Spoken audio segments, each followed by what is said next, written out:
अस्सलाम वालेकुम वरहमतुल्लाहि वबरकातुहू। भैन ते भराओ, तुसा जेह्ड़े ना सारे अपना वजन घट करो। ये जेह्ड़े असां खांदे खड़िया ना चीज़ां, ये मुर्गियां ते बरोस्टां ते पीज़े, इन्हें नाल वजन वधदे न। बंदे मोटे थी वेंदे न ते वल वजन वध वेंदे। वजन वध वञे ते वल चलना फिरना मुश्किल थी वेंदे ते मुश्किल वल ब्लड प्रेशर भी हाई थी वेंदे। सारे बंदे जितने अपने वजन घट करो।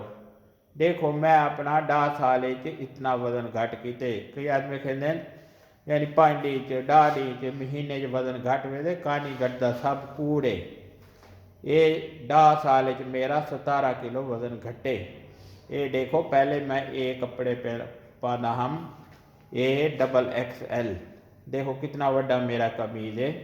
हुण माशाअल्लाह मेरा मैं ए साइज के कपड़े पहना, ये जेड़ा मीडियम साइज है। ये तो आपको दिखेना, ये देखो मीडियम साइज। ये हुण मेरे को फिट थी गए, बेहतरीन आमदे। ये जेड़े खुले थी गए। तो सारे भैनी भराए जितने हैं वो अपना वजन घट करन, सुबह पैदल चलन, 1 घंटा सुबह लाजमी चलन। पहले 20 मिनट चलिया करो, ऐसा ऐसा अद्धा घंटा, इवें वधेंदे वधेंदे 40 मिनट 50 मिनट, महीने बाद तकरीबन 1 घंटा शुरू कर दो। पहले डी ज़्यादा करे सो चलना शुरू तो तुहाड़ियां लत्तां थक वेसन, वल बंदा बीमार थी वेंदे, बुखार थी वेंदे। पहले ऐसा ऐसा चलो, हौले हौले तुसा जेड़ा अपनी रफ्तार तेज़ करे दे वंजो तो इंशाअल्लाह तुहाड़े वजन जेड़े घटना शुरू थी वेसी। जेड़े भाई बहन को ब्लड प्रेशर है वो ही घट वेसी।